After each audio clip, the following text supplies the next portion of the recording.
Sous le règne de Louis XIV, Versailles devint le symbole éclatant de la puissance et du prestige de la monarchie française.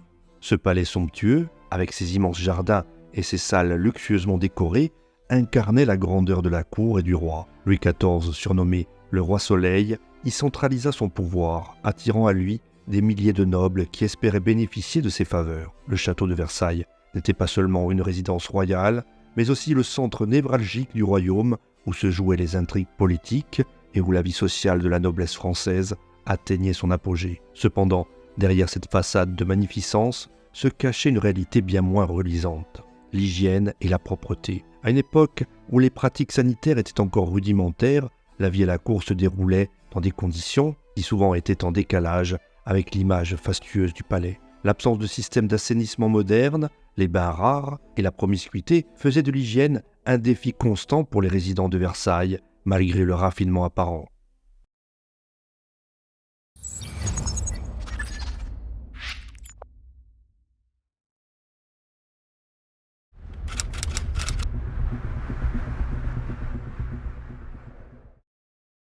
La vie quotidienne à Versailles, sous le règne de Louis XIV, était un mélange unique de grandeur, de protocoles rigides et de défis logistiques, notamment en matière d'hygiène. Le château lui-même, construit pour refléter la puissance absolue du roi Soleil, était à l'image de ce que devait être la France selon lui, somptueux, opulent et centralisé autour de sa personne. Situé à une vingtaine de kilomètres de Paris, Versailles n'était pas simplement une résidence royale, mais le siège du pouvoir et le cœur de la cour. Les nobles, désireux d'obtenir les faveurs du roi, devaient y résider régulièrement en vivant sous le regard de ce monarque absolu.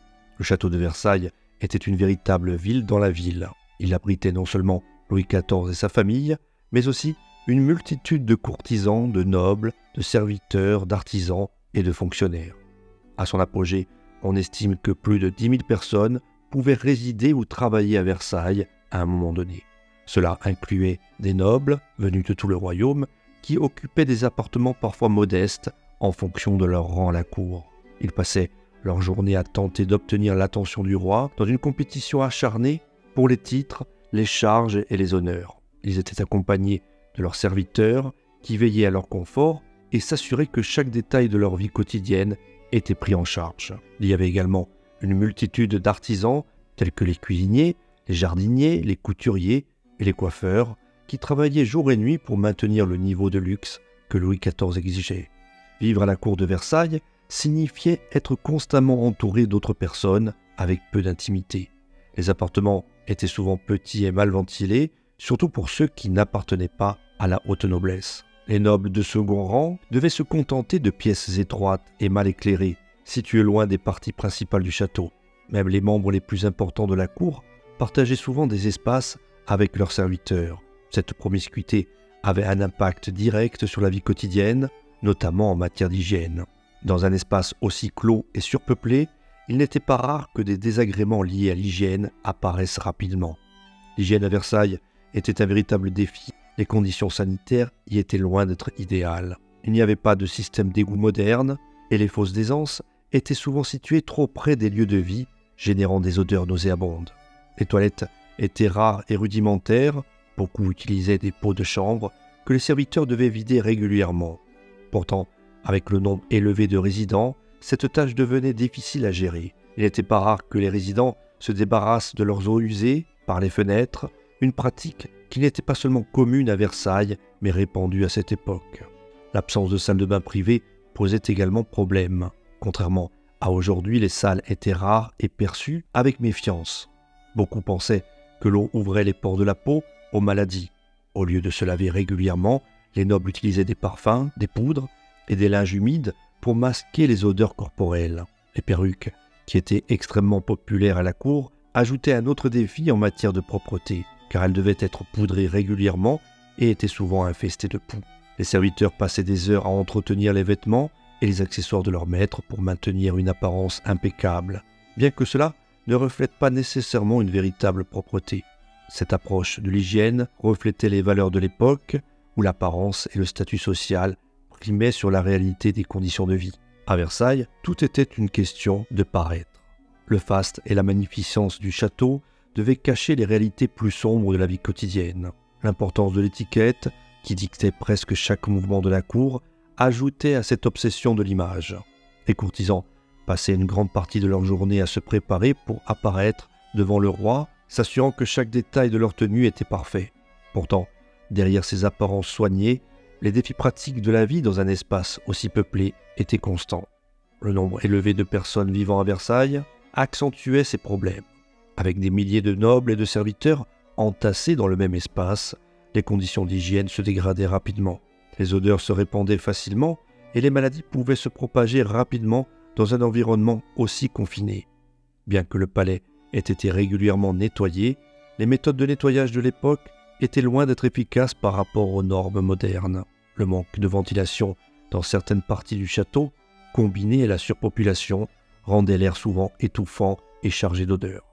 Les jardins de Versailles, bien qu'exquis et parfaitement entretenus, ne pouvaient pas non plus échapper aux réalités de la vie quotidienne. Ces vastes espaces verts, aménagés selon les principes rigoureux de l'architecture paysagère française, servaient également de lieu de promenade pour la cour. Cependant, faute de toilettes publiques suffisantes, il n'était pas rare que les nobles utilisent les jardins pour des besoins urgents, ce qui posait un autre défi en matière d'hygiène. La gestion des déchets était un autre problème constant. Les serviteurs devaient souvent se frayer un chemin à travers les couloirs encombrés pour vider les pots de chambre ou débarrasser les déchets des repas. Malgré l'efficacité et le dévouement des nombreux domestiques à Versailles, le volume élevé de personnes et de déchets rendait la tâche quasiment impossible à accomplir de manière optimale. Les odeurs persistantes dans certaines parties du château en étaient la preuve. En dépit de ces réalités parfois désagréables, Versailles restait le centre de la vie politique et sociale en France. Les nobles continuaient de s'y presser, attirés par le pouvoir et les opportunités qu'offrait la proximité du roi. Vivre à la cour, malgré les inconvénients liés à l'hygiène, représentait un moyen de gravir les échelons de la société. Le prestige d'être vu à Versailles l'emportait largement sur les désagréments du quotidien. Louis XIV avait conçu Versailles pour être le reflet de son règne et de son autorité absolue. Le palais symbolisait la centralisation du pouvoir royal et les habitants devaient accepter les conditions de vie imposées par ce cadre grandiose.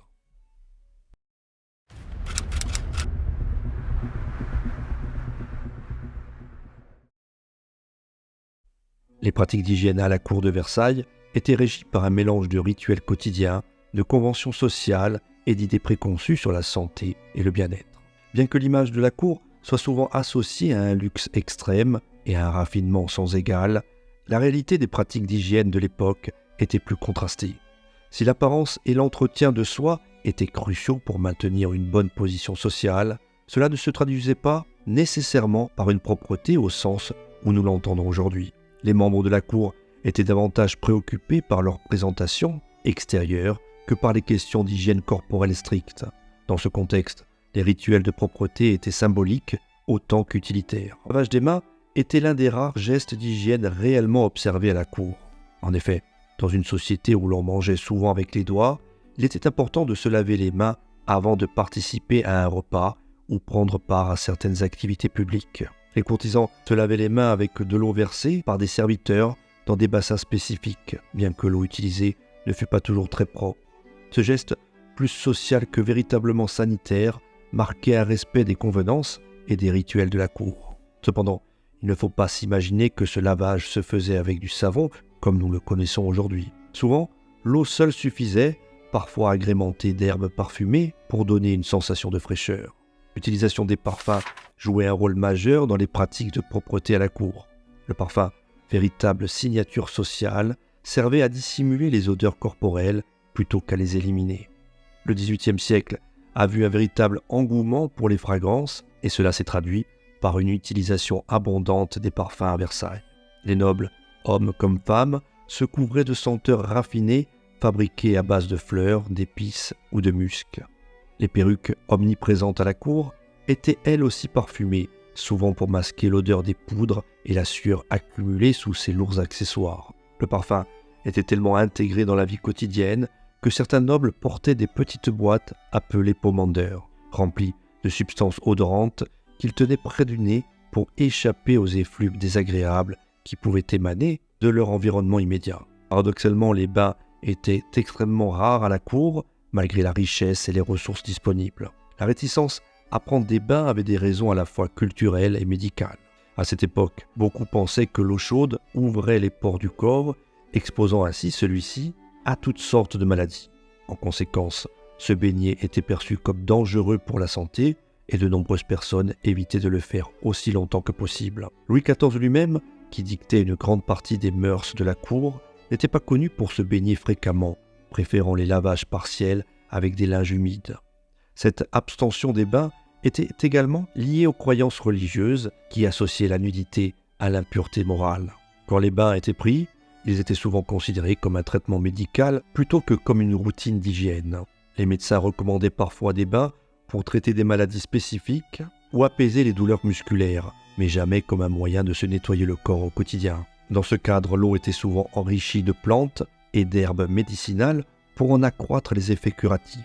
Toutefois, les nobles évitaient encore ces pratiques régulières, préférant se reposer sur des moyens plus symboliques pour maintenir une apparence de propreté. Face à la rareté des bains, les cosmétiques et les poudres étaient utilisés pour masquer les imperfections de la peau et surtout pour dissimuler les odeurs corporelles. Les courtisans appliquaient des couches épaisses de poudre blanche sur leur visage pour unifier le teint, ainsi que du rouge pour donner une touche de couleur aux joues. Ces poudres n'étaient pas uniquement esthétiques, elles permettaient aussi de cacher les effets d'une peau rarement nettoyée. La poudre absorbait l'humidité et la sueur, offrant un aspect lisse et impeccable qui correspondait aux standards de beauté de l'époque.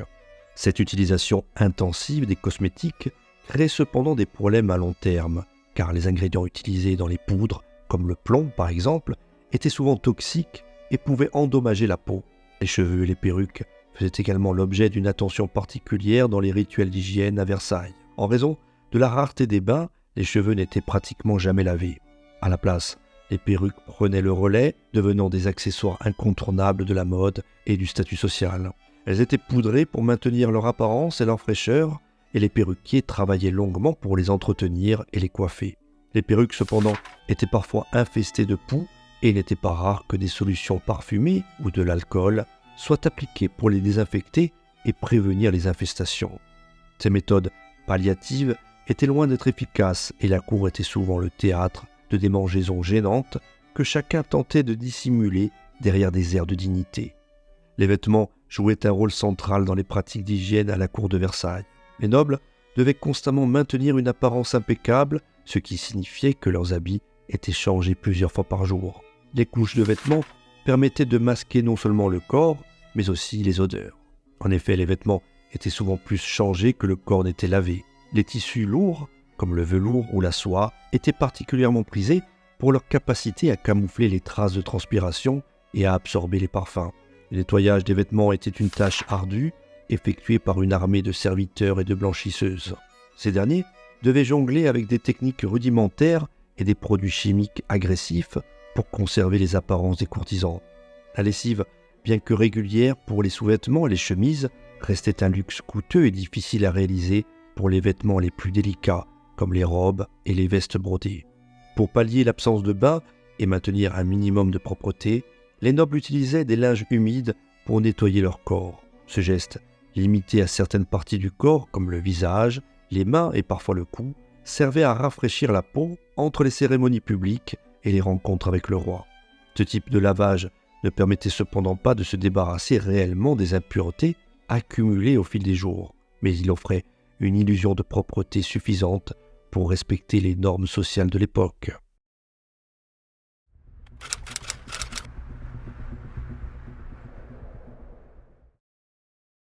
Les installations sanitaires et la propreté du palais de Versailles à l'époque de Louis XIV révèlent les difficultés auxquelles la cour devait faire face dans un cadre aussi grandiose. Bien que Versailles soit considéré comme un sommet de l'architecture et du luxe, les infrastructures sanitaires étaient loin de refléter le même niveau de raffinement. Construit pour accueillir des milliers de personnes, le château n'était pas équipé d'un système d'assainissement moderne capable de gérer une telle population.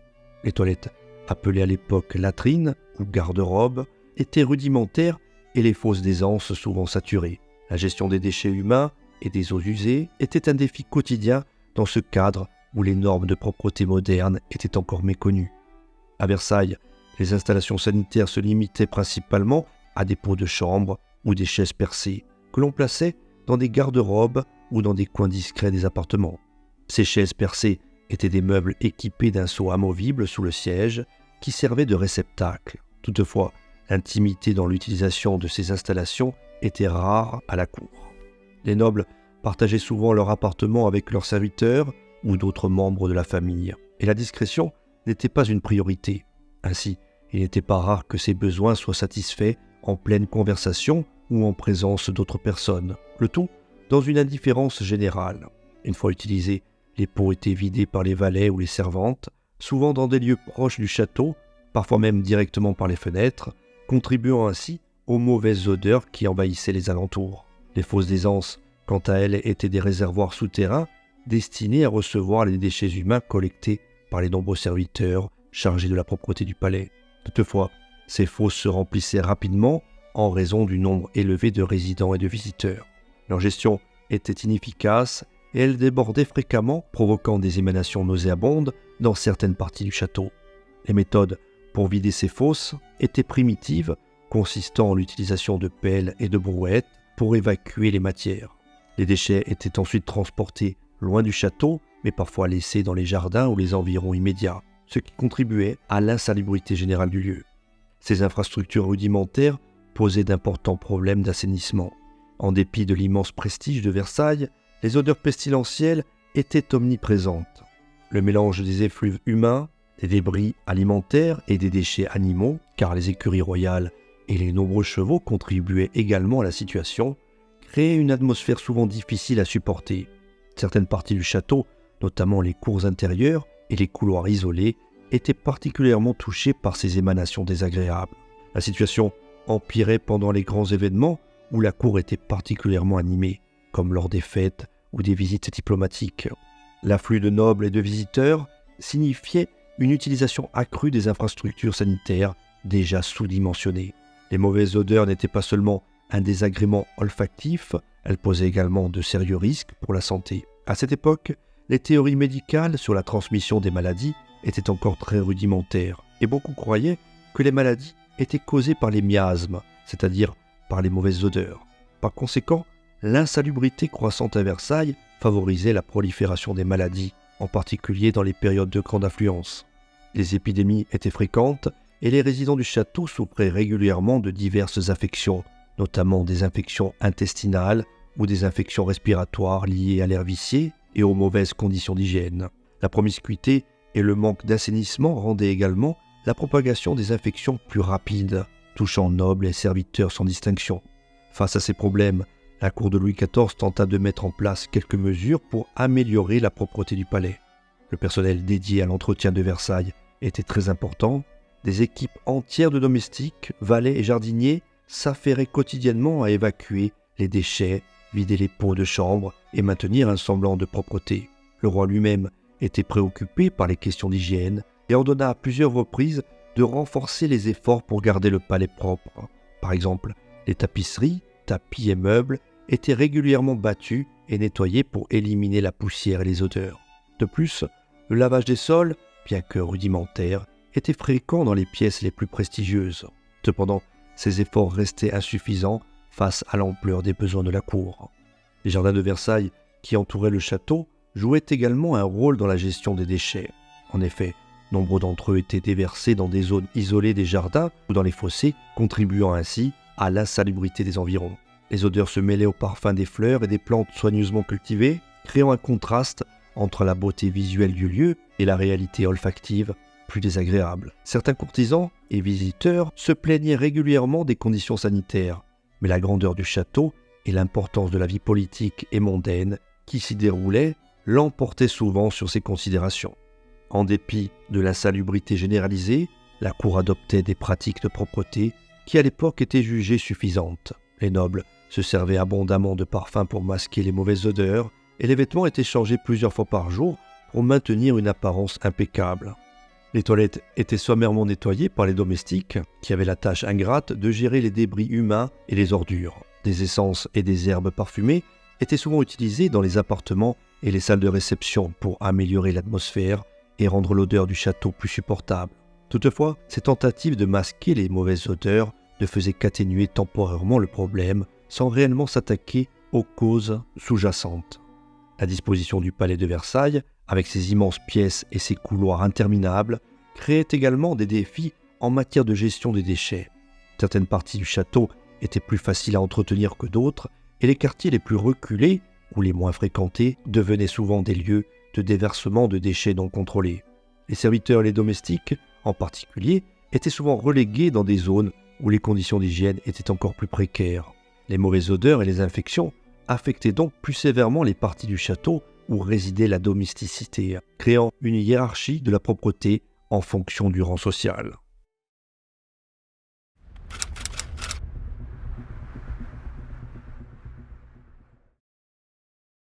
L'hygiène personnelle de Louis XIV, souvent sujet de légendes et de rumeurs, révèle en réalité un mélange complexe entre les pratiques de son époque et son désir de maintenir une apparence soignée en tant que roi absolu. La perception de l'hygiène à l'époque du roi Soleil différait considérablement de celle que nous avons aujourd'hui. Les notions de propreté et de santé étaient marquées par les croyances médicales de l'époque, influencées par les théories des humeurs et la crainte des maladies transmises par l'eau. Dans ce contexte, Louis XIV entretenait un rapport à la propreté qui alliait tradition de cour, symbolisme royal et soin de son apparence, éléments essentiels à son image de grandeur et de pouvoir. Louis XIV, dès son plus jeune âge, fut éduqué selon les préceptes de l'époque en matière d'hygiène. Contrairement à ce que l'on pourrait penser, il n'ignorait pas l'importance de la propreté corporelle. Cependant, les pratiques d'hygiène, telles que nous les connaissons aujourd'hui, étaient rares, et Louis XIV ne faisait pas exception à cette règle. Le roi, comme la plupart de ses contemporains, ne prenait pas de bains fréquents. Les médecins de son temps déconseillaient les bains réguliers, et il pensait que l'eau ouvrait les pores du corps et exposait ainsi l'individu aux maladies. Selon cette croyance, se laver trop souvent affaiblissait l'organisme et permettait aux miasmes de pénétrer la peau, ce qui aurait pu compromettre la santé du roi. Louis XIV prenait des bains de manière très occasionnelle, souvent sur avis médical, pour soulager des douleurs ou traiter certains maux, mais certainement pas pour des raisons de propreté courantes. Néanmoins, Louis XIV n'était pas indifférent à l'hygiène. Bien qu'il ne se baignait pas fréquemment, il compensait cette rareté par d'autres soins corporels. Le roi procédait à des lavages partiels réguliers. Par exemple, il avait l'habitude de se laver les mains et le visage avec de l'eau parfumée ou des essences florales. Ces rituels de propreté, bien que modestes, étaient des gestes quotidiens importants pour maintenir une apparence soignée.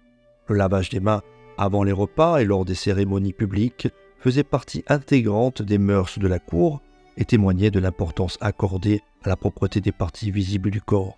De plus, Louis XIV se servait abondamment de linge propre pour se rafraîchir, en particulier pour essuyer la sueur ou se débarrasser de la saleté accumulée durant la journée. Ces tissus étaient changés fréquemment, notamment lors des cérémonies officielles, où l'apparence du roi devait être impeccable.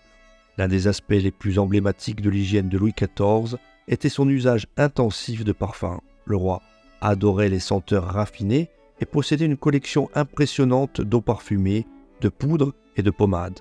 Les parfums jouaient un rôle essentiel dans la cour de Versailles, où les mauvaises odeurs étaient omniprésentes en raison du manque d'infrastructures sanitaires adéquates. Les nobles et les courtisans se parfumaient abondamment pour masquer ces odeurs désagréables, et Louis XIV ne faisait pas exception. Le roi utilisait des parfums non seulement pour dissimuler les senteurs corporelles, mais aussi pour renforcer son aura de majesté et de sophistication. Les parfums à base de fleurs, de plantes ou d'épices étaient appliqués sur ses vêtements, ses perruques et même sur sa peau. L'odeur qui émanait du roi contribuait ainsi à façonner une image de raffinement extrême et de contrôle total sur son apparence. Louis XIV portait également une grande attention à son apparence physique qui faisait partie intégrante de l'image qu'il projetait en tant que monarque absolu. Son rituel de lever, appelé le Grand Lever, était un événement public où il était préparé pour la journée devant une sélection de courtisans privilégiés. Ce moment marquait l'importance que le roi accordait à son apparence quotidienne. Chaque matin, Louis XIV était habillé avec soin, coiffé et parfumé, dans une mise en scène de grandeur royale. Sa perruque, élément essentiel de la mode de l'époque, était ajustée à la perfection et ses vêtements étaient choisis avec une minutie extrême. Les perruques, particulièrement à la mode sous son règne, nécessitaient également un entretien constant. Elles étaient poudrées et parfumées pour rester propres et fraîches, contribuant à l'image de noblesse et d'élégance que Louis XIV voulait véhiculer. Bien que Louis XIV évitait les bains fréquents, il veillait à la santé de ses dents, une pratique plutôt rare à cette époque. Le roi se faisait régulièrement soigner les dents par des chirurgiens dentistes de la cour, bien que les traitements disponibles étaient rudimentaires. Cependant, en vieillissant, Louis XIV perdit plusieurs de ses dents, ce qui affecta son apparence et son confort, bien qu'il continuât à maintenir un visage soigné et noble malgré ses désagréments. Ce souci de sa dentition témoignait de son désir constant de paraître sous son meilleur jour, malgré les limitations des soins dentaires de l'époque. Le corps de Louis XIV, en tant que roi, était non seulement un corps politique, mais aussi un corps public. Chaque aspect de son hygiène personnelle et de son apparence était soigneusement orchestré pour maintenir l'image de puissance et de perfection que le roi Soleil voulait incarner. Louis XIV avait parfaitement conscience de l'importance de son corps en tant que symbole de la nation. Il était l'incarnation vivante de la grandeur de la France et son apparence devait refléter cette majesté. Ainsi, même si ses pratiques d'hygiène différaient largement des standards modernes, elles répondaient aux attentes de son époque et aux exigences de sa fonction. Chaque soin qu'il apportait à son apparence contribuait à renforcer son aura de roi absolu, un homme au-dessus des autres, presque divin dans sa perfection. Malgré ses efforts pour maintenir une image de propreté et de noblesse, Louis XIV, comme tout homme de son temps, devait composer avec les réalités de l'hygiène du XVIIe siècle. La médecine de l'époque étant peu avancée, le roi souffrait régulièrement de divers maux et son corps était loin d'être exempt de problèmes de santé. En vieillissant, il connut de nombreux soucis physiques, notamment une gangrène qui affecta sa jambe et nécessita des traitements douloureux. Toutefois, ses faiblesses physiques étaient soigneusement cachées au public et l'image du roi, comme modèle de santé et de puissance, restait intacte aux yeux de ses sujets. Le roi, bien qu'humain et vulnérable, devait en toutes circonstances maintenir une apparence de perfection et d'autorité.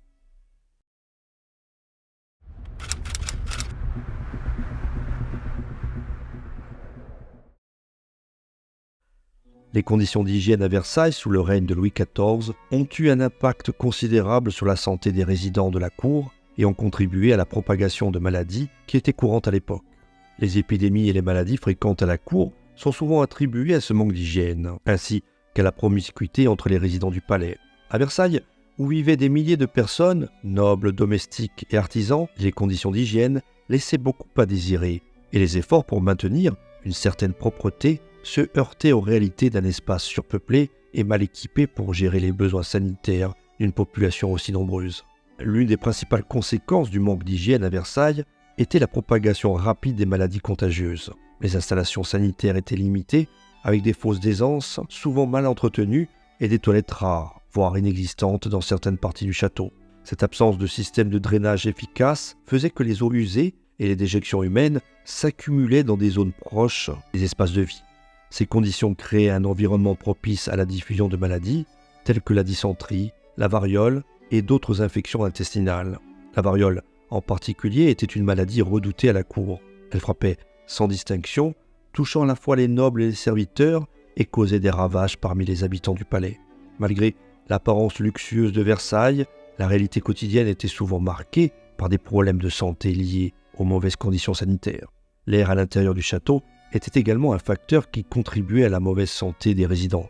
Versailles, conçu pour abriter une cour immense, manquait de ventilation adéquate, surtout dans les chambres où les nobles passaient beaucoup de temps. L'accumulation des odeurs de nourriture, de fumée et de corps non lavés dans des espaces confinés créait un environnement insalubre. Les courtisans étaient souvent contraints de rester à l'intérieur, notamment durant les longues cérémonies ou les hivers rigoureux, ce qui accentuait les risques de contamination. Les fumées des cheminées mal entretenues, ajoutées à cette atmosphère viciée, aggravaient les problèmes respiratoires et favorisaient la propagation de maladies comme la tuberculose, qui était endémique à l'époque. Les médecins, bien que conscients des dangers que représentaient certaines maladies, avaient une compréhension limitée des causes de ces infections. Ils croyaient que l'air vicié ou les miasmes étaient à l'origine de nombreuses maladies. Cette perception les amenait à recommander des pratiques qui, selon eux, permettaient de purifier l'air, tels que l'usage intensif de parfums ou la circulation d'air par des fenêtres ouvertes à certains moments de la journée. Cependant, ces mesures étaient souvent inefficaces pour lutter contre les infections transmises par l'eau ou les excréments humains. Les pratiques médicales de l'époque ne prenaient pas en compte l'importance de l'hygiène corporelle et de l'assainissement des espaces publics, ce qui perpétuait la propagation des maladies à Versailles. Malgré ces conditions, Versailles symbolisait toujours le pouvoir et le prestige de la monarchie française. Les nobles, attirés par l'influence politique et les privilèges de la cour, acceptaient ces inconvénients dans l'espoir de se rapprocher du roi. La promiscuité et le manque de confort étaient tolérés car la présence à Versailles était un symbole de statut et de loyauté envers Louis XIV. Cependant, cette promiscuité constante entre les courtisans et les infrastructures insalubres renforçait la propagation des maladies, et de nombreux résidents souffraient de maladies chroniques liées à ces conditions de vie difficiles. Certains mouraient prématurément de maladies évitables, mais ces décès n'étaient souvent pas directement attribués aux mauvaises conditions sanitaires. Les efforts pour améliorer l'hygiène à Versailles étaient souvent insuffisants face à la taille de la cour. Des tentatives étaient faites pour maintenir une certaine propreté, notamment par le nettoyage régulier des appartements et des salles de réception, mais ces initiatives étaient limitées par le manque de technologie moderne. Les serviteurs étaient chargés de balayer et de parfumer les pièces, mais cela ne réglait pas les problèmes fondamentaux d'assainissement. De plus, la taille du palais et la présence constante de milliers de personnes rendaient ces efforts difficiles à maintenir sur le long terme. Il existait également une hiérarchie dans l'entretien des différents espaces. Les appartements du roi étaient toujours impeccablement entretenus, tandis que ceux des serviteurs ou des courtisans de rang inférieur étaient souvent négligés. L'héritage des pratiques d'hygiène de Versailles a eu un impact sur la société française, bien au-delà du règne de Louis XIV. Les générations suivantes ont hérité de ces idées erronées sur la propreté et la santé, et il a fallu plusieurs décennies, voire des siècles, avant que les standards modernes d'hygiène ne soient adoptés. Au XVIIIe siècle, les avancées médicales ont commencé à remettre en question certaines croyances traditionnelles sur les bains et l'hygiène corporelle, mais les réformes ont été lentes à se mettre en place. Ce n'est qu'au XIXe siècle, avec l'apparition des premières infrastructures sanitaires modernes et la découverte des germes comme cause des infections, que des changements significatifs ont été apportés. Les pratiques de Versailles, autrefois considérées comme normales, sont devenues des exemples de l'ignorance des siècles passés en matière d'hygiène. Les leçons tirées de cette époque, bien que souvent dramatisées dans les récits populaires, ont ainsi permis à la société moderne de mieux comprendre l'importance des conditions sanitaires dans la préservation de la santé publique.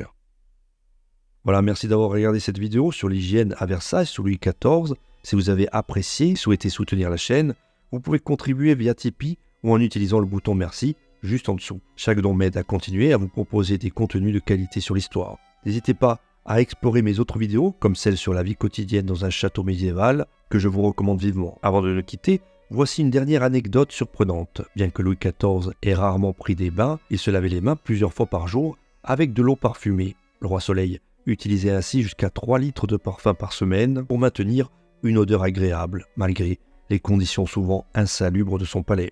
Encore merci pour votre soutien et à très bientôt pour une nouvelle vidéo.